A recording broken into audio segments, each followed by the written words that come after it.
بسم اللہ الرحمن الرحیم۔ حضرت امام جعفر صادق علیہ السلام نے ارشاد فرمایا کہ ایمان کے 10 درجے ہیں، گویا وہ ایک سیڑھی ہے جس پر یکے بعد دیگرے زینے طے کیے جاتے ہیں۔ لہٰذا ایک درجے پر فائز شخص دوسرے درجے پر فائز ہونے والے کو یہ نہیں کہہ سکتا کہ تمہارا کوئی درجہ ہی نہیں، یہاں تک کہ 10 درجوں پر فائز ہو جائے، اور نہ ہی تم اپنے سے کم درجے پر کھڑے شخص کو گرا دو کہ مبادا تم سے اوپر کھڑا شخص تم کو گرا دے۔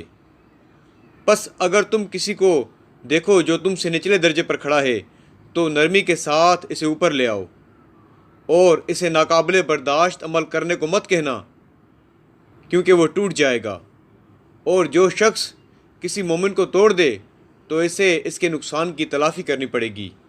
یاد رہے کہ مقداد 8ویں درجے پر، ابوذر 9ویں درجے پر اور سلمان 10ویں درجے پر ہیں۔ اللہم صلی علی محمد و آل محمد۔